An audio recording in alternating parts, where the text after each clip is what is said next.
let's open it up. Okay. We'll hope Conley sleeps. We're live. Does she normally sleep in this late or? Yeah, Oh, yeah, good. she's a late sleeper because she stays up really late because she's usually with us at the farm till like 10 and then Well, I she just joke goes to that you lay down. either pay in the morning or you pay at night, I know. right? So, Derek is a night owl, so like I go to bed. They'd yeah. stay up party all night long together. No, we had a friend come over and was like, "Oh, is Emery in bed by 6:30?" And I was like, like you're joking, right? I was like, No. "Try like 9." But then she wakes up late too, which is nice. So, Yeah. I wish it was like 9. If Conley's like midnight, 1 a.m. Because no schedule. yeah. I mean, look, even if they go to bed early, then they're going to wake up early. So, all right, let me just make sure this is working. I think it is. Live. All right, I think we're I'm gonna live. check on my phone. Let's see.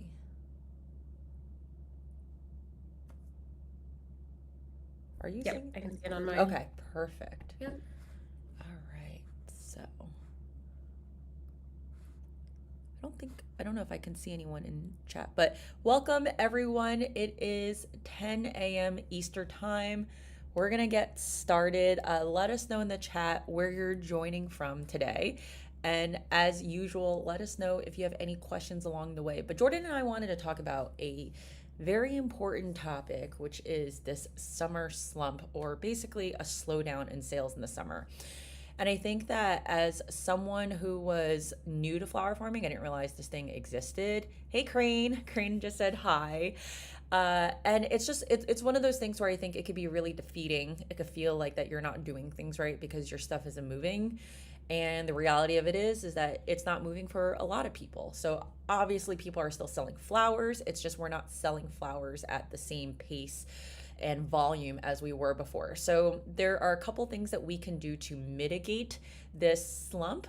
You're not going to completely correct it and get your type of spring sales volumes, but there's definitely stuff we can all be doing. And so that's what Jordan and I wanted to talk about today. So we called it the summer slump, even though we just started summer. And I do think I do think it's a little bit regional here, right? Because if you're more northern and you just started getting your late spring crops in, it's going to be a little bit more different than someone like Jordan who is full on in summer mode. So maybe we take a step back and talk about our June as a whole. Jordan, like what were you having in from a crop perspective and where are you located?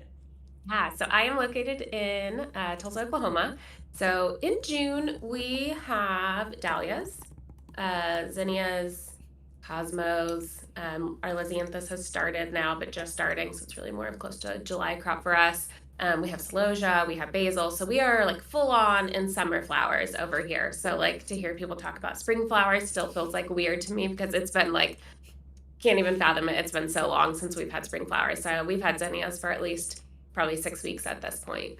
Yeah, and I'm definitely on the spring, or my spring flowers are basically done at this point. I'm actually entering into this transition phase where it was planned that I wanted to slow down in July and August, but we've been having a couple of visitors on the farm, and what I say to them is there's not a lot of stuff here because we're flipping the beds, we're putting stuff in there to get ready for fall, and so I've baked in a slowdown, and that's something we're going to be talking about.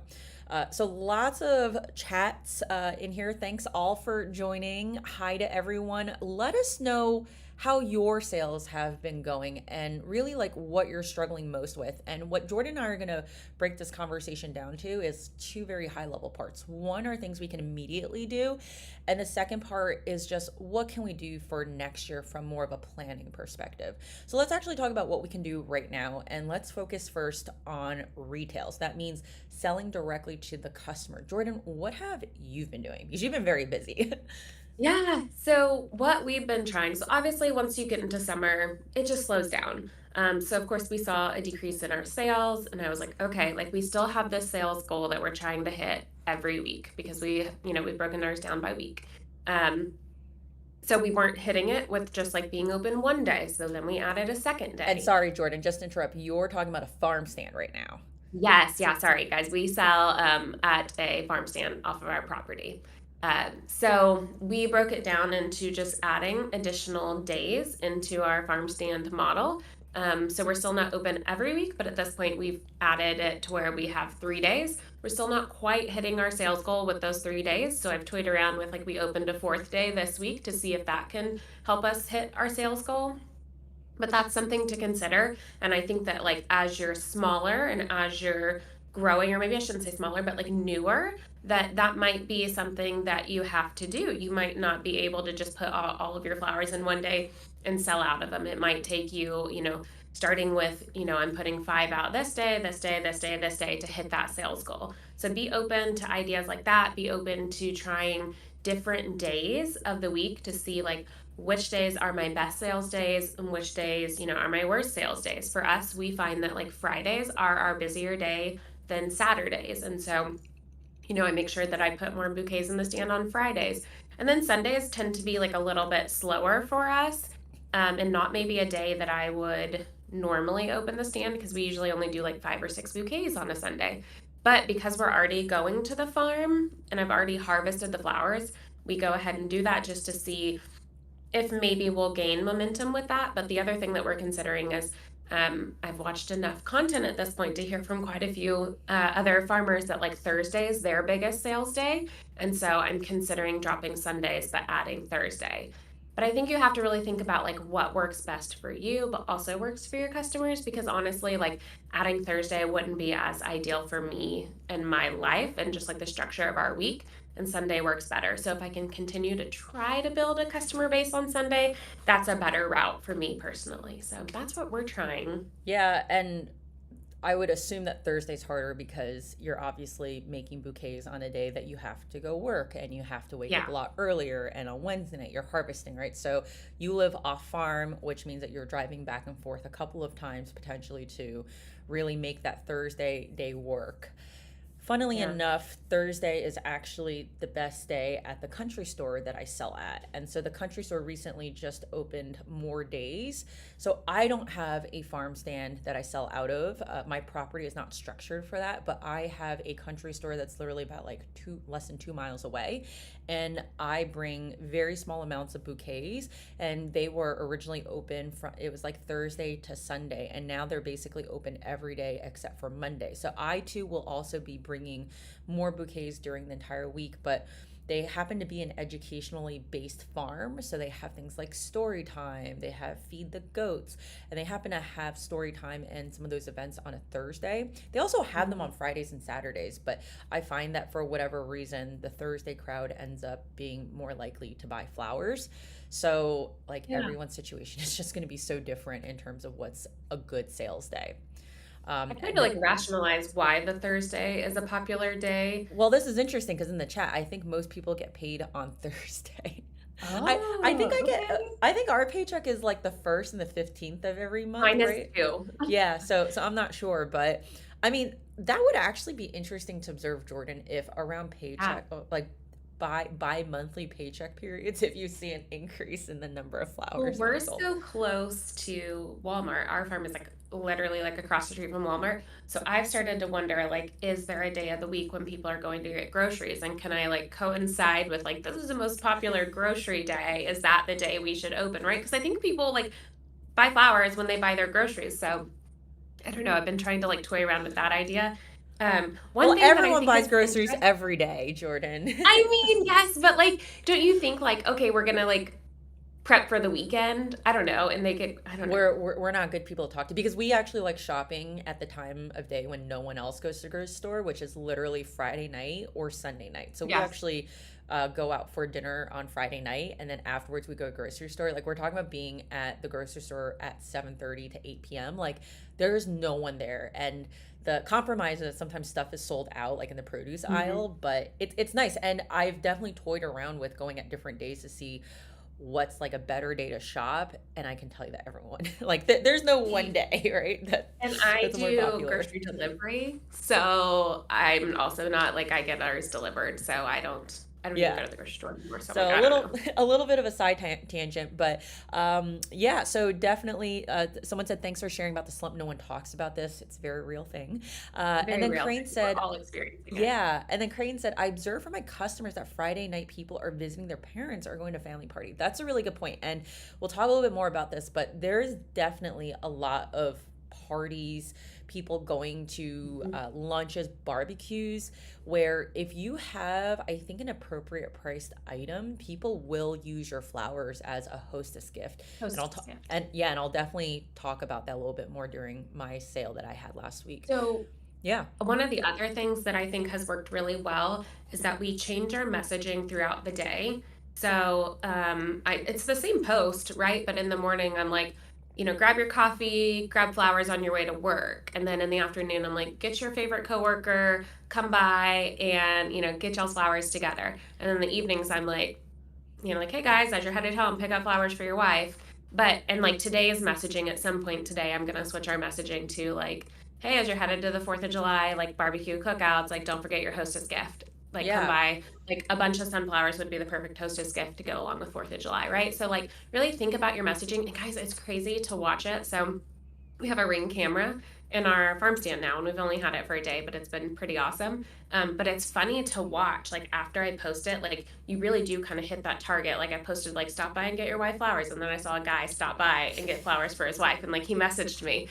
So it's funny because it really does it does work. Yeah, let's actually talk about this because what you're saying is you post, you have flowers. And this is Hmm. specifically for a farm stand because now Yeah. you have a ring, you can see it. If you have a farm stand outside your door, you can see it, right? But let's say you open at call it 9 a.m. So 9 a.m. you say, I have flowers out, like come get your flowers. At maybe Hmm. 11 a.m. you give an update, right? And this is what you're saying. It's the same So post, but you're tweaking the messaging. yeah, and let's be really specific on this because I really want to help everyone here. It's every hour. If you're updating it every hour on the hour, and people will tell you like we'll have I have people come out and help work on the farm, and when we're working on the farm I'll be like, hey everyone, like don't let me forget to like pause and update our posts. And as I update it, if you watch it 10 to 15 minutes later, there's a customer in line. Like it works. So when we say that it's a self-serve farm stand, I want to be like so super clear that like self-serve farm stands, like yes, to They're a point, physically like self-serving, but they're you are still physically doing the work. self-serve, Yes. but you still very much have to monitor it. And we don't live on farm. So that's the reason we went ahead and had internet put in at the farm and got a camera put in, is so that I can see, like I'm not like watching our customers. I want to see like as our bouquet counts go down so I know when I need to restock. And so I can keep updating that post without constantly having to one drive to the farm, or if I'm at the farm stopping working and going up to the farm stand to get a bouquet count. Yeah, so there's a But really I'm great letting them know how many we have left. That's yes. more true in the spring. In the summer, you're like, lots of flowers because Yeah. it's really slow. But in the summer, it's also hot, right? So your shed is in a cooler area where you are able to keep it open year round. But I think there's this peace of mind where I don't want to be driving even 15 minutes one way to something just to something that's sold out, right? So I want to Yes. know in real time. I think the hour thing is really awesome if you're able to swing that. Hmm. There's a really good clarification question here, which is when you post, are you posting to your story then? So I'm posting to my feed at the beginning of the day So it's a saying like regular Facebook post is the point. a Like it's regular actually not Facebook it's post, not a story. Yeah. not a story. I think it's important that it's in your feed, regular Facebook post. Am I also doing stories throughout the day? Like, yes. Like now open with a cute little like sticker over it. And then when we do a restock, because it's hot, like our farm stand does stay cool, but obviously like if I know it's slower, then I'm not gonna just put them all in the morning. I'm gonna put 10 in the morning and then bring another 5 later in the day or something like that. And so then I'll do a story like restock, It's like, a and great one of you like marketing talking. tactic because Yeah, you technically restocked, but it technically. implies that you sold out type of thing, right? Yeah. So that's like very good messaging to use because Mm-hmm. psychologically you're like, oh, like they had a restock because they must have sold out, Because even they though must they have sold didn't, out. right? Yeah. But really, it's just that we're holding bouquets back right now because we don't want to put them all in at one time if we don't have to. So, and the Exactly. camera has made it so amazing because now I can watch from home and know when to go to restock. Yeah, and I think that this question brings up a greater point of clarification, which is that yes, like I think we all typically view stories and posts, but it's very clear when you like talk to people from Meta that you've got different audiences who go to stories as well as posts. Mhm. It's like a Venn diagram, and you got people who overlap both, but people who see your stories may not actually see your post and vice versa. So Jordan, I think having this what we call omni-channel approach, which is really going to the different ways that people might be consuming content and having messaging on there is really, really important. So in this case, Jordan is having one singular post for that day that she's selling her Mhm. bouquets and updating that post throughout the day. And you just press that edit button. And you can even say, like, edit 10 a.m. Like, we've got Yes. 10 10 a.m. bouquets left, update. right? Like, come 11 a.m. grab one update. for your party or whatever Yep. it is. And then you keep on updating that, and hopefully you sell out at a certain point and you can say sold out. And I think Yeah. that the more frequently you're able to update it, to our point earlier, the better it is for your customers. Because let's say there is a customer who is intending on buying flowers today, but they can't get to your stand until maybe 3 p.m. And then maybe like along the way their day changes, right? And then now it's like, oh, I can't get there until like 4 p.m. So the fact that you Mhm. keep on updating it, first of all, it will continuously show up in their feed, especially if it's a story. And then second of all, it gives them that peace of mind that, hey, when I go, there's still going to be a bouquet. Yeah. Yeah. And then thirdly, I also do a reel, just so we're clear on sales days. I will also do a reel. And then I tag our location in it. And so it shows to people that are like around us. So let's actually talk a little bit more about this, because one of the other things you've been doing is really increasing the frequency of which you are posting, especially during the summer slump period. Let's talk about that, because that's a lot of work, It and is a lot of work. it's a lot of work. And would you say it's paying off? Yeah, I would say it tremendously paid off. I mean, it's working. Our sales are still like lower than I would want them to be, but we're having. Here's kind of the way that I look at it is like summer sales are gonna be slower regardless. Being consistent on Facebook and continuing to post regularly. Like I was just doing one a day in the spring, one post a day. Now I'm doing like two posts usually a day. Not every day. I make sure we always do one. But then like if it's a sales day, I'll do a sales post, but then I'm doing a secondary post too that's more of like something educational or something about our family or just something that's like more engaging than a sales post. But I would say that it's absolutely paying off. I don't know that it's like paying off in sales necessarily. Like we're almost hitting our sales targets, not quite there. But what I think is that I think it's going to make an impact next spring. And that's really like I'm kind of just in the long game for it at this point of seeing like okay, I'm watching our follower count go up. I'm watching new customers come to the stand every week. I also think that our flowers are like good quality and they're lasting a long time, so I don't think that we're going to have like I think someone that bought flowers this week isn't necessarily going to come the very next week. It might be 2 weeks between because the flowers are lasting a long time. Um, and I think that that's fine. That's great. Like people are saying that, and that's awesome. So I think it's going to pay off in the long run. But we You've are definitely also, seeing. but I feel like you've also got unique flowers. You've got flowers that are hard to find where you are, right? So you've got dahlias right now. There are certain people in New Jersey, including Crane, who have dahlias. So dahlias are a lot more easier to come by in New Jersey for local flower farmers than for you. And I feel like that must also be enticing to certain people. Yeah, I think so. I think we have customers that really love dahlias. So that's one of the things that I always lead with really heavy when I'm like, hey, this is our farm. I'm like trying in the posts, I'm really going heavy on like dahlia photos. So I do think that our customer base really loves dahlias. And so they're just starting to trickle in. I think it's going to get really tricky for me this month, and some stuff we'll talk about later. But like, I think that my big focus in July is dahlias. That's actually feels really weird to say, but like we actually make a lot of our money in July because of dahlias, and so it's different than a lot of the other farms around us who make a ton of their money in the spring. But what's going to be tricky is like we have really big florist orders in July for dahlias, and how do I balance that with the farm stand? I'm already starting to feel that like ooh, that just like tension of the two. So like this week we did have florist orders of dahlias and the dahlias are just starting to come in, so I had to drop down to just one dahlia in our bouquets and I went really heavy on sunflowers and zinnias because there's only so many right now because it's early in the season. It's just tricky, but I think that having the dahlias has helped. I do think our customers really love lisianthus too, so I definitely think that that's something I want to get better at next season, and do a better job on. Like we have them, I don't know. We had planted them in our tunnel. They didn't get thrips, but our tunnel had gotten thrips, so I kind of walked away from that planting. So that's where like our big planting was. So I think that there's some things that I can do better next year, and Lizanthus is one of those. But I think, yeah, having those like specialty flowers, I think really makes a difference. I think actually the thing that's drawing people in right now is our white sunflowers. Oh, behind me.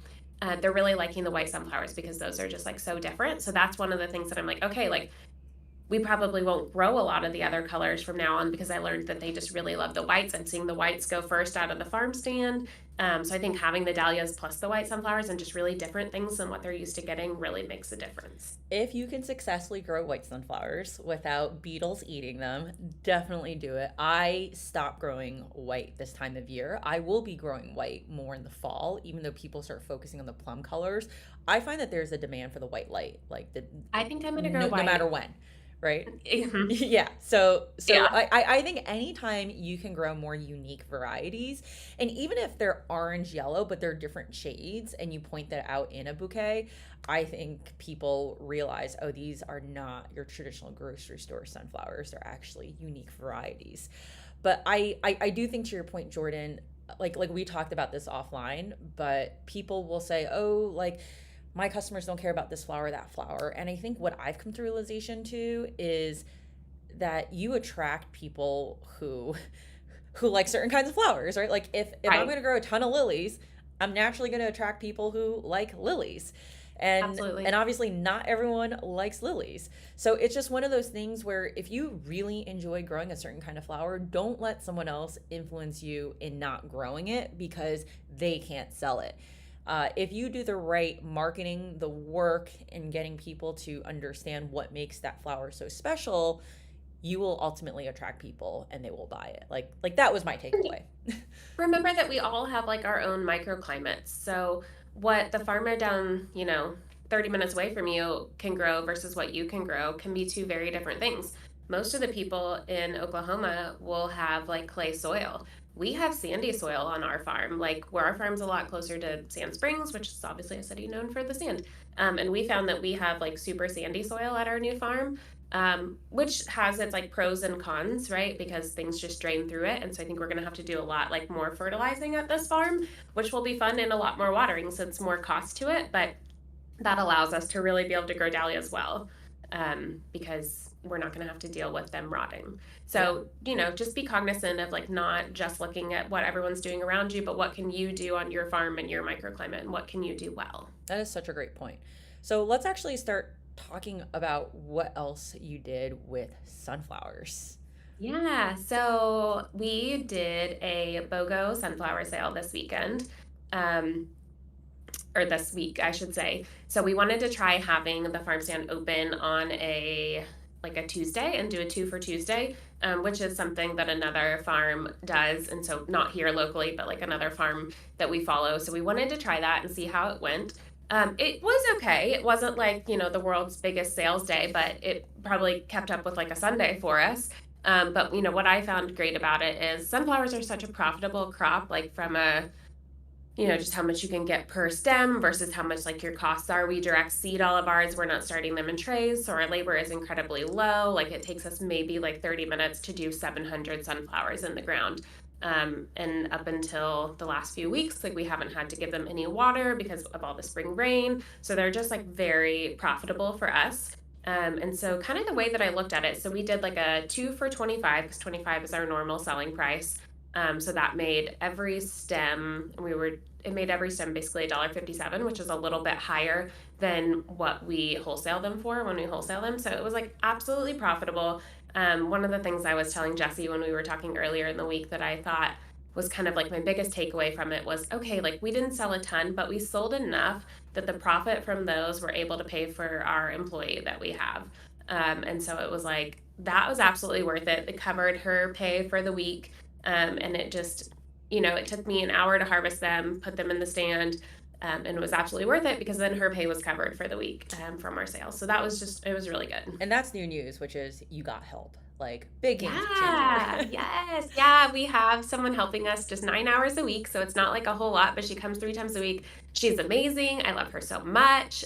She's a flower farmer that is, or she wants to be a flower farmer. She has, 800 plants growing in her backyard, which just resonated with me because it's very much like how I was in the beginning. And so she's just eager to learn, hungry to learn. So she was like, I want to start my own flower farm. And I was like, come on, girl, let's learn everything you can from us. So it's been really good having her and just being able to teach her. So That's it's been great. yeah, that's a huge game changer. I did flash your post as well as the numbers on the Yeah. screen. I also wanted to show people that Jordon has this ridiculously detailed spreadsheet behind every single crop, which allows her to be able to make decisions like this. So, Jordon, I put your spreadsheet up, your sunflower Okay. budget spreadsheet. Can you actually talk high level about like just how you structured this sheet and what you do with this information? Yeah. Yeah, so I'm trying to remember. I got this sheet. This sheet before I had grown a flower on the farm, to be clear. Not this farm, the last farm. I started this sheet. In the winter before we had grown any flowers, I have one of these for every single crop. And we use this to make all of our decision making. Obviously, in the beginning, I really had no idea what I was doing, so I've added things as I've gone along, and really figured out like how to like hone in on like what does it actually cost us, right? And I've been able to add things in. So basically, it's just taking like here's what we have planned, how many plants, here's all of our costs associated with them, and it breaks it down to here's like my cost per stem. And you do And this then I'm for able to every crop. do this for every crop. Yes. So, That's but how I figure out what my wholesale price should be. And so I'm doing this for every single crop.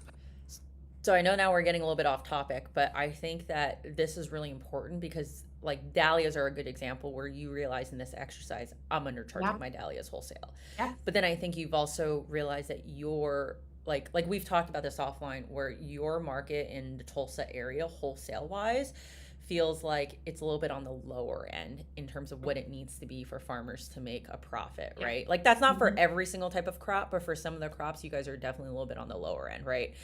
Um, and I'm then not anymore, I would say. I think that like you and I being friends has really like elevated that for me that I honestly charge closer to what you charge now on most things. yeah, And that's just what I'm doing. that's really great to hear. And then even on my side where I sell through a cooperative, we've got two other cooperatives around us, right? So Jordon doesn't have that in her area where there's like a ton of people who can be providing stems. I mean, there's definitely growers who sell wholesale, but I feel Oh like yeah. Lots. it's less quantity than where I am right now, right? Like the fact that we actually have three co-ops within 1 hour of me is kind Yeah. of telling in terms of how many growers there are who We are have able. like four of us that I hate to like leave anyone out, but I want to say that there's like five people that wholesale Yeah, which is consistently. for a metro area like Tulsa, that's not a lot.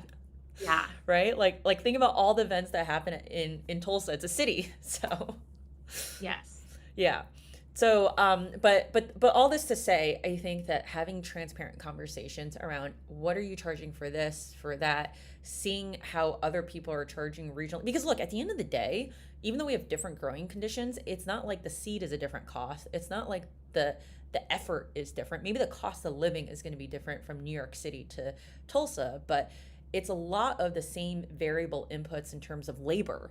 So there's really no reason why someone should be selling a stem at like $3 versus like $1.50, right? Like that's just too Right. much of a variance. So I think it's really important if Hmm. you're selling wholesale to think a little bit more about that. But going back to buy And I one think give one. having the Oh, like sorry, go ahead. having the relationships to where you can have those honest conversations, it can be tricky, right? Just because if you tell someone your pricing, are they going to undercut you? But I think that if you can get comfortable, right? Like I have one farmer here that we have a very good working relationship. So we're completely transparent about our pricing and we work together often. Like she sends work my way, I send work her way wholesale.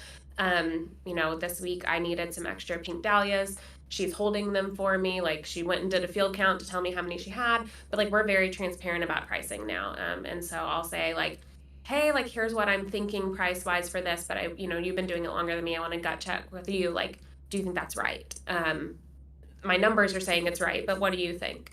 And so having that, friend that you can go to is really important. But I just think there has to be like that trust there. Yeah, if you don't have a grower friend who you're talking about this stuff with, you got to make a grower friend and Got have to that make a kind of friend. relationship. And you got to have multiple, honestly, because I think that growers are the best type of community to help each other out. And it really shouldn't just be like, how do you plant bells of Ireland and get them so tall, right? Like, the answer is I actually don't know. I just planted them and I got lucky. But the point is Yeah. that, like, a lot of good conversations happen when you're being a little bit more transparent and even vulnerable to sharing things, Hmm. because like both of you will ultimately learn. And to your point, Jordan, like I find that growers are actually sometimes the most supportive of each other, and we can lean on each other during those hard times if like a crop fails or something like that and you need a supplement, right? So there's a lot And of to your merit. point, Yeah. like there's so much room and space in this industry for all of us. Like I don't think that there has to be that like weird competitiveness. Like there's space for everyone. Yeah. So I think that just remembering that can elevate things and make it to where you can work with them. Absolutely. I do want to make sure we go back to buy one give one and wrap that up for people. So Jordan did a buy one give one sunflower one. I did a buy one give one lilies. So I'm putting that up on the screen. This is what my Facebook post looked like, as well as the lilies that the customer got. And believe it or not, this is only part of the bunch that she got. So I grew two types of lilies, and one type of lily is called OT, or Oriental Trumpet hybrid lilies. These are fragrant lilies, and trumpet lilies are typically very showy and just very, very big. They are a pain in the butt to transport, especially once they're open, and sometimes it's hard to get florists to use them because they can be so fragrant.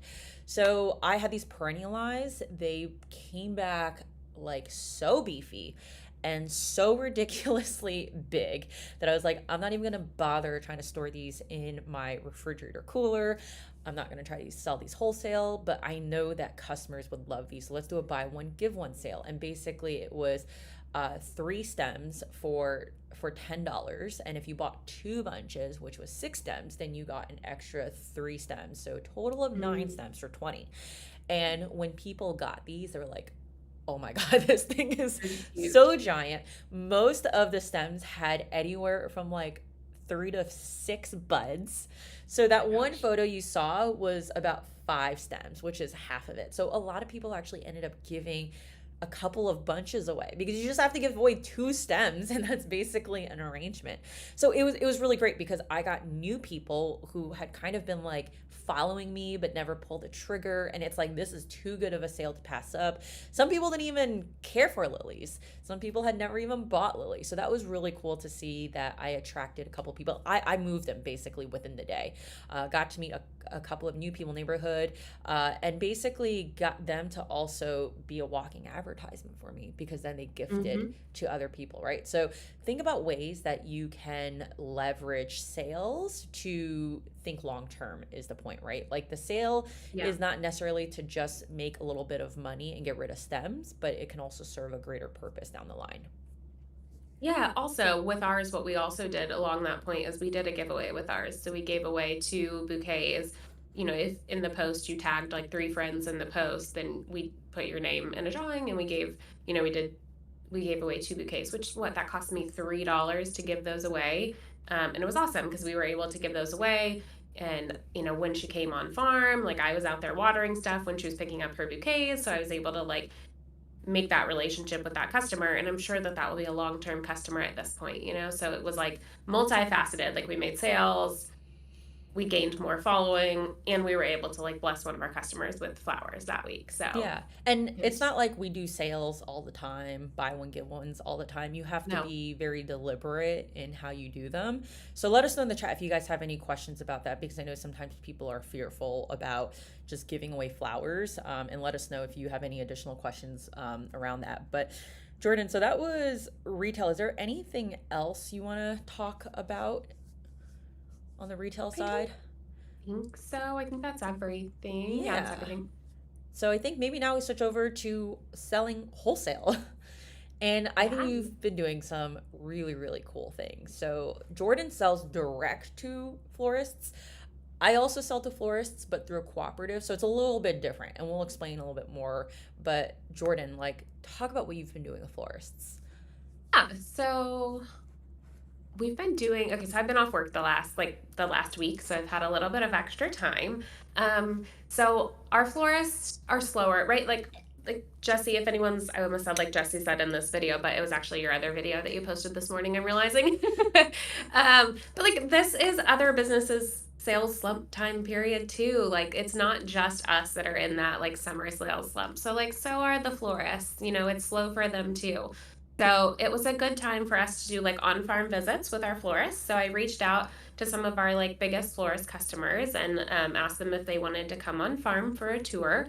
And that was hard for me because our farm is like a baby farm compared to like other farms in the area that are more established that they may have been to. There's weeds, it's not perfect. Like it's like inviting someone over to your house when it's like not perfect and you want it to be perfect. But kind of what I realized is like it's never gonna be perfect, and I just want to bring them along in this journey with us. And what was funny is actually like what spurred me to do it. I've been wanting to do it, but one of the florists like posted a photo of using smoke bush, and I messaged her and I was like, oh, like I have 60 smoke bushes planted like just for you, because really like in my mind like I planted them for them to use, and she had no idea that we had done that. And so I was like, hey, I'd love to have you out. And so we've had two florists out to the farm last week, did a farm tour with them. One of them came out at like 2 in the afternoon, so I did like popsicles, and we went and did a farm tour. One came out at 7:30 in the morning, so like I have her Starbucks order saved in my phone, so I was able to like go get her Starbucks and just like meet her at the farm. But I think like with this, like when you think about it, like these are your customers, right? And I come from like a corporate background of where I'm client facing, and like with client facing, like I'm very much like wine and dine the customers, is really like what you want to do. And so it's a little bit of that, right? Like you want to do something to like make them feel special, and to like really work on like building that relationship with them. So like bringing them on farm, showing them the things that like we have planned for them, talking to them about the vision for the farm and the direction our farm wants to go, and how like where we differentiate from other farms. But then also being like, bring your snips with you, give them a bucket, let them cut a bucket of flowers for free. Like they have that experience. Now they'll know. The other good thing about it is like now they can picture in their head all the things that we're growing, so that next week if they need something, they're gonna be like, oh well, Jordon has peach dahlias, or Jordon has pink zinnias growing, or orange marigolds. So it just, I think it opens up a lot of opportunities, and it really like builds a relationship with them. I love that, and it's something that I didn't even think about. I've been client facing before, so to Jordan's point, obviously with client facing businesses, there's a bit of whining and dining, and I was like, this is no different than having a Yeah. client when you're on like the consulting side, right? The florist is a quote unquote bigger account, right? It's not like a Mm-hmm. retail customer where, yeah, like you get certain retail customers who are repeat customers, but your florists, the ones who have big events, who book events throughout the entire season, are probably going to take up the lion's share, right? So who are that 20% of your florist customers who make up like 80% of your total revenue? And I know that for some beginner growers, you're probably like, I don't really have any, right? But this is the mindset you need to be getting in, because at a certain point, you're going to accumulate enough buyers where certain buyers are going to stand out, and they are really worth spending your additional time to make sure that you are giving them like extra attention and making sure they understand what's going on. Because the other thing that we do, or at our cooperative, there's less of a one-to-one relationship building. I would say it's kind of like the collective cooperative, trying to build those relationships either at the market when people are coming, and the growers who are able to stay at the market. Like I have a full-time job, so I actually have to leave, but it's really awesome that we get like at least 3 growers honestly who are able to stay for that entire market. They're able to interact with the florists, build relationships, but also understand like where they're coming from, right? And we heard from them like, yeah, like July's gonna be slow, and Yeah. it's expected, because every single year it's been like that. There's just like fewer events as a whole. But one of the other things they were talking about was just as a whole 2024 feels lighter. Yes. Lighter in terms of like overall budgets. It's not necessarily like fewer people are getting married. I think we've caught up with the COVID bottleneck, right? Where all of those weddings had to get delayed, and that happened like the 2 years after COVID. I And I think feel for us, we're still a little bit in that here from what I'm hearing. And so maybe we have like one more year and we'll get caught up here too. Yeah, because but there like, seems to but be. but I think the thing is like you just hear this all around, right? Obviously, the economy is not at its highest right now. People definitely feel consumer spending pulling back a little bit. So that was really interesting to me because I personally haven't felt that from a retail perspective. But I also do keep my prices a little bit more accessible. Like most of my bouquets are still at the $20 price point, even though I think that they're really worth 25. But part of what I do is to be able to provide accessible local flowers, right? So I try to keep my flowers a little bit on the lower side for that reason. But I guess what I'm trying to say is that like the ability for you guys to build this experience also really allows that florist to understand this is how stuff grows. This is the amount of hard work that goes into it. Like there's a lot behind it. And as a cooperative, we were talking about the other night, we actually open our cooperative to retail folks. So it's a retail price because they're not a wholesaler, but a lot of these retail customers don't understand why this bunch of peonies is more expensive than peonies you get at Trader Joe's. And we were talking Mhm. about like physically at the market, you can see, oh, like, yeah, the peonies smell better, they're bigger, they're just more fresh. But you also don't know the labor that goes behind growing a lot of these crops, right? So we try to bring that through via email. But if you can have a florist or even retail customers come onto your farm, that changes the game. And that actually happened for me where a lot of these people who came to do the buy one give one, I happened to be outside, we were talking, someone even brought their daughter-in-law who wants to be like a hobbyist flower farm, was like, yeah, come on over, like check out the flower farm, right? And there's just something about providing a tangible experience that Mhm. really gets people bought into supporting you in the long haul. Yeah.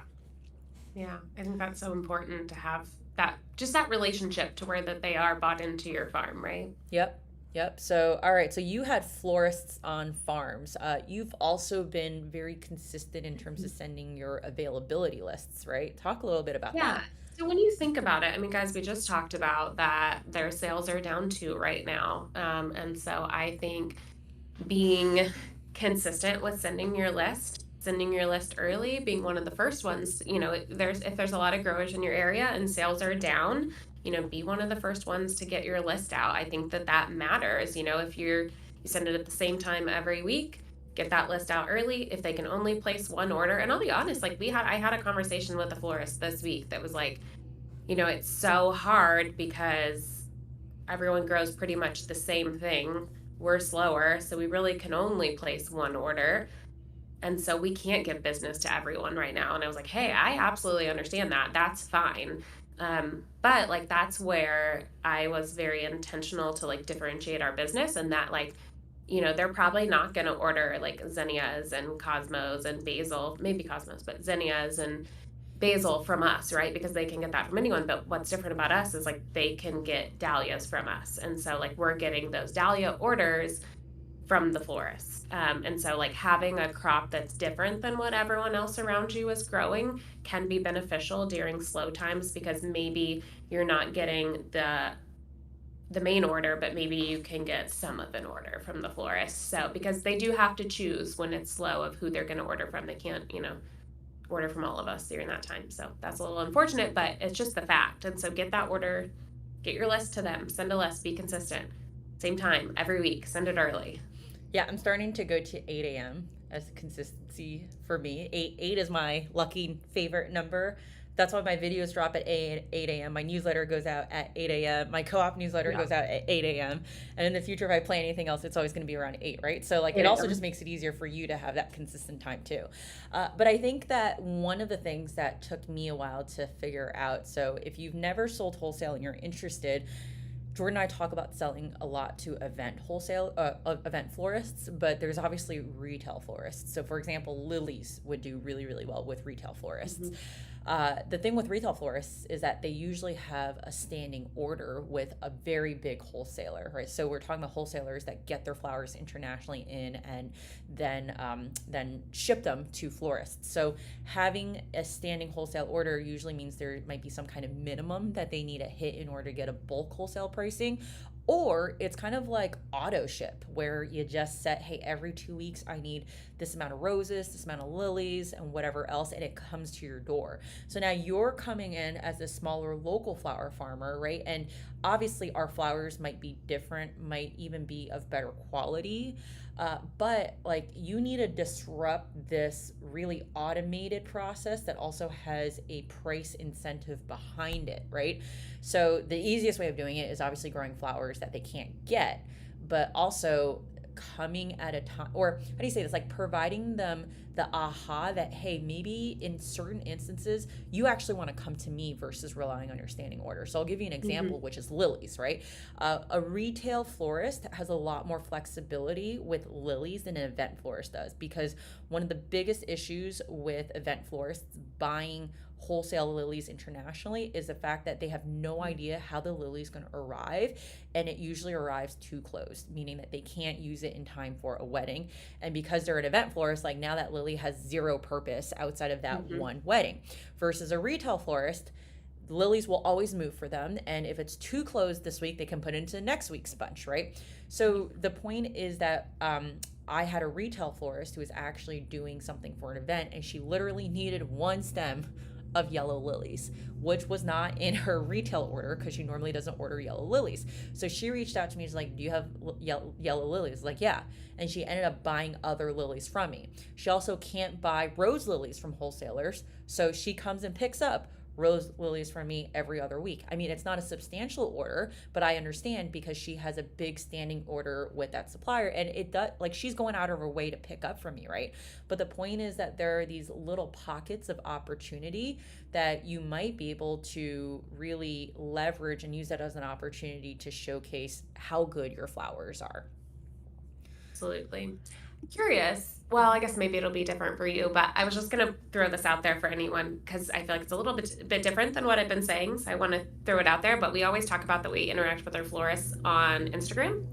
But I do want to say that what I realized this year was like, yes, that is true for all of our wedding and event florists. They are on Instagram. But I am finding that some of our retail florists, I'm interacting with them on Facebook. And if you think about it, it makes sense because where do I interact with my retail customers is Facebook. And so your retail florists, more of your daily florists, are actually doing a lot on Facebook versus Instagram. So just something to note Interesting. that I've realized is that some of my like more like retail florist orders will come in through Facebook. I mean, it makes total sense now Total that you say sense. that. I don't know why I never thought about it, but Yeah, it's and just been a realization I had this year. So I just wanted to throw that out there that just something to consider. yeah, and as much as we want to separate our Instagram followers for the event florists, Facebook for retail customers, it's another Venn diagram, right, where there's overlap. So I've been a little bit Mm-hmm. more mindful of trying to post messaging that feels a little bit more comprehensive. And I would Mm-hmm. say that like that's only probably about like 30% of the messaging, where if you're a potential customer and as well as a florist, you'll find it relevant and interesting. And then there's like a lot of the messaging that's actually more for flower farmers for me on Instagram. But the Mm-hmm. point I think here, Jordan, is that like everyone is everywhere essentially, right? Yeah. And Yeah. don't isolate a platform just because you have a suspicion that people aren't on there, because they are, to your point. Yeah. Yeah. Yeah. I don't actually really do any marketing anymore for florists. It's more about continuing to build the relationships that we have, and that's the Agreed. power of honestly selling through a co-op, is that now the burden of finding florists, creating those relationships with me, at least in the beginning, is taken off the table, and I can focus on making sure that what I grow is something that is useful, something that they want to use. And this is probably a good time to actually talk a little bit more about lilies for me. So actually, Mm-hmm. one thing we didn't mention, the retail piece. One way to overcome the summer slump is to do a pop up. So I had done a bouquet bar. That was the video that dropped this morning. And this is one of those things where I anticipated at least a month in advance that, hey, sales are going to start slowing down in late June. I know this from prior experience. And I'm going to have a lot of lilies coming in because it's a lot more perennialized than I had expected. I have enough filler. I can make this really profitable at a $20 price point, partner with a local business because I also know that sales are a little bit slower. So there's definitely motivation for them to want to partner with a business like mine. And let's throw an event. And so the bouquet bar, uh, long story short, is that it didn't attract a ton of people, but it attracted enough people for it to make it worthwhile for me as well as the shop owner. I got to offload a ton of lilies. I got to really wow people because I'm still getting photos like a week later Oh, of, oh my God, look how good this bouquet is, like lifelong yeah. customer type of thing, right? So pop ups are great because you can build community through small business owners as well as through retail customers. But as a whole, I find that if you specialize in a certain type of crop, and for me it was lilies because I wanted to plug that focal gap, like it Hmm. really is starting to pay dividends. I would say that at the cooperative, more florists are actually surprising me by adding lilies to their orders. And I think a part of it is because there is that focal gap where they can't get anything else. And look, they're not like flying out the door. I still have lilies available. But you're doing really good with, I feel like you're doing really good with, you're making a lot of I mean, traction. Like, I'm always impressed. I'm moving at least like 80 to 100 stems of lilies wholesale a week, which is like way more than I actually expected That at is this point. insanely good. I think that is so good. That's traction. Like, I feel like that's enough to be like, okay, I'm going to keep growing them. It is, I'm except for the impressed. fact that now I have the lily beetle. And I was telling this to a fellow co op grower came to pick up flowers yesterday. And I was like, I feel like I'm being like environmentally irresponsible right now because what Mm, I don't want, like for those of you who don't know, the lily beetle is it's a invasive. I think it came from Asia, but it came through Montreal, Canada, and now it's in the Northeast and it's making its way to Michigan. But I was actually talking to Rebecca of Moonshot, and I was like, "How do you grow so many lilies without dealing with the beetle?" She's like, "It's not here yet," and I was like, oh oh, crap, like if I continue growing lilies and I can't manage their population, like this stuff flies, like it can actually fly pretty far mhm. because I've been looking at like how they fly. I'm like, I do not want to be responsible for introducing that lily like down to your area, right? So Yeah. I'm still kind of like, I'm gonna grow lilies, but probably way less. And I just like, I almost need like a reset, to make sure that I don't over explode that population. And it's I gotten to the mean, point where I stopped selling lily bulbs to neighbors. Like I was just like, this is not like not appropriate for me to do. So mhm. Yeah, that makes sense. It was funny because when we were in Claremore, Claremore doesn't have Japanese beetles yet, but like Tulsa did. And I was always so nervous that like I would accidentally bring it to because there was a lot, you're going the back and forth car, all the time. And so I was just always so worried that I would, we have them yeah. slightly at the new farm. Maddie that works for us has found a couple while we're working in the field, but like every time she sees one, she like smashes it. She's, we're Yeah. not introducing these here. Yeah, and believe it or not, this is really serious, especially if It is. you're going to be transporting blooms. Like I grow sea holly, which is an awesome pollinator, but there are still bugs I don't like recognize. And I'm traveling an hour south to the co-op, and there were a couple of bugs. I like those were lightning bugs, and I knew what they were, and I knew they were all over New Jersey, and it's fine, right? But like I think it's actually really important to make sure that if you're traveling a long distance, you're looking at your flowers and making sure you're Yes. not unexpectedly bring a pest, right? Yeah, because I mean, yeah, I would feel terrible if like we had introduced Japanese beetles to Claremore. Like, my gosh, that would have been terrible. Yeah. We have so many like crazy bugs on the new farm that I think I'm just like constantly in like bug research mode now. But we have a lot of assassin bugs, which Oh, those things are terrifying looking. they are very terrifying.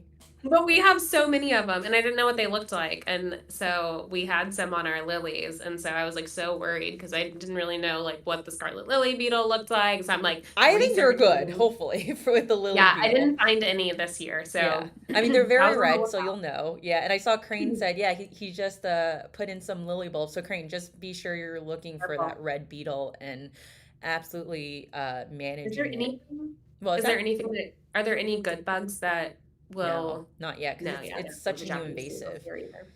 Yeah, Yeah. so I haven't really seen much. And then the problem is they cover their larva in feces, so like no predator is going to want to eat the larva, right? No. Yeah. So, but overall, I mean, lilies are moving pretty well. I might actually be be looking at specific types of lilies. I think that it's a really exciting time in the US lily world because Little Farmhouse Flowers is starting to enter into the bulb distribution business Yeah. there. And like there's just this huge unmet need Mhm. in the flower farming world for, I think, like just outside of tulips, maybe some daffodils, even daffodils, there's still a lot of opportunities, right? But for those of you who are on Linda's Little Farmhouse Pro, she had a recap about her trip to the Netherlands and sourcing lily bulbs and just kind of surprising things that were being observed. So, Linda, hopefully, you don't mind me mentioning this, but she was saying that when she was talking to these breeders, they were all prioritizing hybridizing lilies for the Asian market. And that was surprising to me because, like, in my family, no one likes flowers. I give my Mhm. mom lilies and she's like, ugh. But apparently, Asians really like lilies. So that was news to me. Interesting. But like all Asians and or like Asians like big. So they've been Mm. hybridizing really big lilies like the size of your head, which has Oh, zero use for us, especially in yeah, bouquets. opposite of what we want. Exactly. So she's like, the industry of breeding is more or less moving towards stuff that we don't need. Even for an Hmm. event, like, unless if you're doing a really big installation, like, there's no need for that kind of lily, right? And so, like, it's interesting now because then there's not going to be as much innovation and cool stuff coming out Hmm. to the US. And I'm really hoping that her presence in terms of starting to source bulbs on that end can actually bring newer and cooler varieties, especially on the design side. Like there's a lot of cool like Martagon lilies and Hmm. just like lilies that like have trumpet, like tiger lilies almost, right? But more type Yeah. of softer colors that are available like elsewhere, but really hard for us as smaller growers to even get wholesale, right? So I'm really hoping that she's going to open I that think door. she will.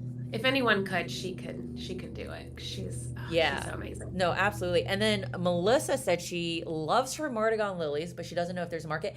There is a market for them, Melissa. It's definitely in the design world, but even retail customers can like down facing lilies. So I would definitely try to incorporate them into your bouquets. I know that you're mostly retail, but you might be able to get a few design florists who want them as a heads up. I feel like I never really talked about lilies. I don't think maybe we haven't had another chat since I had lilies. Lilies were fantastic for us guys. You Our had customers rose lilies and loved they like them. drove everyone to your farm Oh, stand. Yes. yeah. So I'm like rose lily believer. We will be growing all the rose lilies. Like, give them all to me. Yeah, they loved them. So, I mean, lilies were a huge success at our farm stand. Yes. Loved them. And it's because like they're just so unique, right? Like the average consumer who has only bought flowers at the grocery store is unlikely to have ever seen a rose lily, and they probably don't Yeah, even realize it's a lily, right? right. By the way, rose lily is actually not a like a variety lily. It's The a brand brand. name. Yeah. So it's technically a double Double oriental Yeah. trumpet lily, I believe. Yeah. Yeah. Double OT. Yep. This is interesting. Blackberry Hill Farm. I'm in the middle of reading Flower Confidential and they talk about flower breeding. It's fascinating. I started through that book and I never finished it. So I actually might be picking that up again because I Yeah. really do love learning about breeding. I think it's really fascinating. You have a favorite flower that you like to learn about its breeding? uh, Honestly, right now it's roses. So Yeah. Jordan and I, we haven't talked about this publicly. I've shared on my Instagram. We are diving into roses, and this actually goes back into this like specialty conversation that we've been having. I've recognized that there's a huge gap in at least our local rose market. It kind of blew my mind that no one was really offering roses. There's one amazing grower who offers roses. She's out in Pennsylvania, and some of our designers will drive out to Pennsylvania to get those roses, right? So you think about roses as being imported, and there's like so many of them, but there are so many fragrant varieties that we don't have access to because those are not the ones that are being grown and sold wholesale. So of course, Mhm. Little Farmhouse Flowers grows a lot of roses. She figured out how to grow them up in upstate New York, and she had a course. And every year, I pick a flower that like I really want to deep dive into. And this year, it's roses. So I took her course. Jordan, funnily, also ended up taking her course too. Only reason After I hadn't taken her course was because it's like cold climate. But I can now say, because I have taken the course, that I feel like you can take it even if you're not in a cold climate. It'll be interesting to figure out how to like apply it to a hot climate. Because, right, roses are challenging here, and I'm not going to sit back and say that I'm going to be successful with it. We're going to see. I'm going to try. We were already invested into the roses. Like, we already have I a mean, you have whole them, crop so of yeah. them. We have them. We really battled thrips with ours, and so we had considered not growing them. And then, Crane, we blame you. This is all your Yeah, this is fault, all your really. fault, Crane. We started watching Crane's videos and fell in love with roses again. Roses are my favorite. Like, y'all hear me talk about dahlias, but to me, roses are superior. I would pick roses over dahlias any day. I love them. Started watching Crane's videos again, and I think it just like lit that fire in me again that I was like, nope, I'm gonna try again. And then Jesse was like, hey, I'm gonna start growing roses. And I was like, dang it, you guys. It's a So sign. now I'm gonna start growing roses again too. So we are going to be working on digging. We have 1,100 at the old farm, so we're going to be moving all those to the new farm now. We had NRCS out to our farm yesterday, and so there's an entomologist, which I guess is like someone who has their degree in like pest management, like has their master's in pest management. So they're connecting me with that person, and then probably we'll have them out to the farm, talk about thrips with them. We'll talk about IPM with them, figure out what do we need to do, and then we'll be working on figuring out how to grow roses here. So I don't anticipate like having them all year. Like we'll have them in like May, and then we'll probably have them in fall. So it'll be, a crop that y'all will get to have them longer because you have like better seasonality than us. But I'm yeah, actually in a we're good gonna growing try. climate for roses, which I didn't Yeah. realize. And like Melissa's saying over here, she really loves her roses, but such a battle of bugs. And so Yes. I like I'm fully aware that I'm gonna have that thrips issue with my roses, right? Yes. So the real homework is actually not about how to grow roses, it's how to manage your roses Manage. so that they can actually perform for you and be cuttable. But Yes. your original question was like, which flower are you interested in Oh yeah. hybridizing? So roses, because if you like, there are so many kinds of roses, and that's what makes them a little bit intimidating. Like you've got climbing roses, hybrid tea, like just all of these different kinds. And I was like, I don't even know where to start. But once you start getting the terminology down, like it becomes a little bit more manageable to learn. But you start really under like I just think that there has been so much breeding that's happened, and part of what Linda's course talks about is obviously the parentage of wherever a rose comes from makes a huge difference in the climate. So Mm-hmm. that's how like she's able to figure out what roses grow well in her climate, and a lot of her course is dedicated to sharing the knowledge that she learned there, right? So I just find the science part of that pretty interesting. But even lily breeding, I mean, from what Linda was sharing, I was just like, man, like I would love to get into this if I had a little bit more time. So yeah. I know. I just think breeding is so interesting. I'd love to get into like dahlia hybridizing. I think would be so fun. Yep. Um, Yeah, don't have the time absolutely. for it. We got Ben here coming in late, but hi from West Lafayette. Market live right now. Sold nothing so far. No, 2 weeks ago sold five. First year small scale. Ben, totally feel you. My first year this time of year honestly So sucked. hard. I'd be standing at the farmer's market and being like, what am I doing here? I am hot, Same. sweaty, and no one is here buying my flowers. It is honestly a part of the summer slump. It is. And yeah, it's just one of those things where honestly you just have to get through the summer and then it gets better. I Spring and fall know. are the best at a farmer's Hard. market, yeah. But you know what? I would take that time during the summer and start experimenting with pricing. I would bring two different types of priced products to see if one did better than the other. There are times where I really failed to cannibalize my sales because I brought in sunflower bunches that were priced way too low, and people bought those sunflower bunches instead of as an add on that I expected. But I learned a lot. So I think that there's always opportunity to maximize the time that you have spending at a market, even if it's slow. Yeah, and also, if there's other flower vendors or farmers that have flowers at the market, start looking at what they're growing, and then don't grow that. Yeah. Grow something different. But I also think now understanding what you've done with your social media, Jordan, I would have spent a lot more time on my social On media social. proactively driving Yeah, traffic to the farmers market, because I that had is always so true. interpreted the farmers market as the market is doing the work for me in terms of driving traffic. And now I fully have a 180 view, which is, yeah, like the market is going to provide a baseline level of traffic, but it's fully within your control in terms of you driving dedicated traffic to that farmer's market, Your right? Because at the stand, end of the day, yeah, it's merely a sales outlet. Whether or not you're at a farm stand or at a farmer's market or at a country store, if someone is interested in buying your flowers and you're within a reasonable drive, like drive traffic to that outlet, yeah.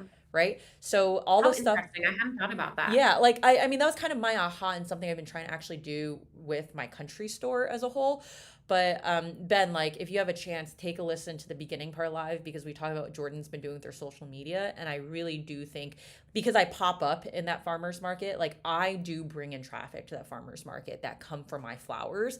So it's definitely possible. I just think it like you could probably scale that massively if you actually focus that attention that Jordan does on her social media. So Crane said, if I started again, I would grow 10 varieties. Each rose performs so differently to different conditions. Hard to find the right one until you try them yourself. So Crane, I'm actually in that boat right now where I think I'm going to trial 5 of each variety and basically see how that goes. Jordan, were you going to say something? I was gonna say, Crane, drop your I could probably go watch all of his videos and pull the information out. I want to know like Crane's like top 5 David Austins. Not that they'll be the same for me, but I just am curious. I really like Eustacia Vi here. Works really well in our climate. And then I think Queen of Sweden is Crane's favorite, I think is what I Yes, remember because him. it doesn't have But a I'm lot of curious. thorns. That one's like on my list because of I Crane. love it. Yeah, I mean, Crane, I'm going to be looking at your videos in detail because clearly what works Constantly. for you is probably going to work for me in like where I live. I'm an hour away from you. Yeah. I love this. And none of what works for y'all will work for me, but for me, Life and Rose Farm in Texas is like a great one for us to follow because they're growing roses in a hot climate, and so I'm able to And they look grow to a see what ton. they're They're growing. able to do it. So Grow a ton. yeah, Yeah, they're they my are awesome. inspiration. Yeah, I'm like, if she can do it, we can do it. you guys So should totally check them out. Like really yes, incredible oh, story. Yeah, and photos. beautiful. Life and Rose. Yeah, Um, Life and Rose. yep. So we collect grandmother roses, heirloom roses, clone them, and give them away for free. Oh, to keep the traditions alive. Love that. I love Love that. that. I think a lot of people love that. One of the things, sorry, more about roses is like so I got down into my rabbit hole, and the rabbit hole is where I try to expedite my knowledge of something in a very short amount of Mhm. time, and I call it the trifecta approach. I use YouTube, podcasts, and books to do this. And I did not realize how many resources, including societies, there are on roses. On roses. Roses are probably one of the most accessible flowers from a knowledge perspective. But do you find that on like YouTube that there's not, I don't find that there's like a There's ton not there's less information on YouTube on left on roses. YouTube about Correct. There's roses. less information on YouTube on specific flowers as a whole. Like there might Yeah, be a couple of agreed. really good videos, but it's not like cars where there's like a Mhm. plethora, right? But Yeah. podcasts are actually, I mean, I would say that books are probably number one for roses and then podcasts. Some of the like there's more information on podcasts, but not all of them are geared towards cut flower farming the way that I'm like looking at it, if that Hmm. makes sense. But they're good in terms of like if you have zero knowledge of roses, Yeah. like at least I have an introductory primer into roses, right? Hmm. Agreed. Yeah. So I definitely plan on even checking out some of the societies. And then yeah, there's a lot of resources out there. But Crane had a question: do you mix sunflowers and mix bouquets or just sunflowers? Jordan, you want to go first with that? I do both. I do both. I find that our mixed bouquets sell better. And then we do straight bunches too. And I do like 8 or 9 stems in a straight bunch. And I'm doing that for, I'm trying 20 this weekend. I was doing it for 25. But then obviously when we did our sale, it was like 2 for 25 for the sunflowers. But what I'm finding is that our customers really like gold and they really like white. Like they're not a big Mm-hmm. fan of like much in between. So which was awesome, a great observation for me because that changes like we can that's cool because it's something we can switch now. Like, right? Like my next session, okay, like it will have a ton of white in it, it'll have a ton of gold in it, probably some of like the bicolors. But we're able to adjust like mid-season to what we're growing, and like I won't be seeding anymore peach because the peach and the lemon because our customers just don't really like it. Because they're a little bit more So generic, right? Like yeah, even though there's a lighter shade, I guess, for the peach versus the traditional sunflower. Like to untrained eye, it's the same. yeah. It's an orange sunflower, They right? do like the super traditional, and then they love that like different white as what we're finding. So Yeah, I find Crane that sunflowers and mixed bouquets sell really well for me, and from a margin perspective, you can at least fetch $2 a stem. with them versus if you put them in a straight bunch, you're almost devaluing the whole bouquet as a whole. So the margin per sunflower technically isn't as great. Although you can argue that it takes more time to make a mixed bouquet, right? So I haven't done the full math and like the time calculations with that, but I also don't grow enough sunflowers to just sell them in bunches like you did, Jordan. Yeah, we seed 700 a week, so like we have plenty of sunflowers, y'all. But we were seeding that many because we were doing our stand and the farmers market, Yeah. and we sell wholesale, and we have been selling some of the white ones wholesale. Yeah, So, I would say that there's a grower who sells them wholesale at our market. They're not like the top crop, but once in a while there's mhm, definitely a buyer who yeah, buys it, which is nice. Yeah, so they're not going to buy like the regular like gold, orange sunflowers from us, but if we grow something different, they'll buy a couple. yeah. Um oh my God, Amanda put in 140 roses this year. That is awesome. So I can't wait to see how that Amanda, does tell for us you, what Amanda. varieties to put in. We need to hear. Yeah. How many of each? We want to know the details. Clearly, Um this is the thing that we're, very focused on right now. Yeah, I like cuz variety selection is really important is the point of this, right? There like once you start getting the world of roses, it goes beyond just oh this is a very pretty rose, right? Like there's Mhm. just so many different other considerations. So many people tell me I can't read this part that didn't know there's a white sunflower. Oh yeah, exactly. Yeah. I think once you start growing the specialty varieties, like oh my God, there's more than just a yellow sunflower. Yeah, and Yeah. like, look, And I think those are ways to differentiate yourself, right? In terms of local versus not local. Yeah. And then from like a design perspective, the white one is a little, it's not as like stiff maybe as like some of your gold ones. And some of the florists are liking it because it has a little movement to it. Yeah, exactly. Truth is, the flowers are growing me. Yes, we all definitely We all feel that. learn a lot from the flowers. But yeah, we're already almost 10 minutes past the hour. Jordan, anything else we missed worth mentioning for the summer slump? Uh, no, I think, well, one thing I think just that I wanted to touch on that we didn't, but, Sales, projections, right? Planning. oh yeah, I forgot about that. Yeah, no, we didn't even talk about that. But differently from that, but like with your florist, like invest in their business like they invest in you, right? Because they choose to buy from you week after week after week. So, when they're going through a slump too, I think it can be good to be investing in their business. So they may be doing more workshops during this time period to try to help drive sales. So obviously, like one of the skills that is good for us to learn is design skills when we have like holidays like Mother's Day, where we might want to do some more like design work in our farm stand, and be able to offer, actual like vase arrangements. And so, one of the things I've chosen to do is, invest $95 in one of their workshops to be able to go, one, spend the night with them at their flower studio and learn from them, but you're also investing in their business. So I think that can be something that's really good to do with your florist if they offer things like that. I love that. And look, another thing is invest in your community. If you've got a ton of flowers coming in, you can't move them, like donate them honestly, right? In the Mm-hmm. sense of like I I genuinely believe that when you give, you'll get back. You might not know Yeah. how that looks, but you'll get back. Both Jordan and I have donated before, right? Like Jordan Yep. did a recent what was it, like a dinner or something, right? Where they needed flowers, Yeah. right? Yeah. Yeah, like we donated to a workshop that's happening today.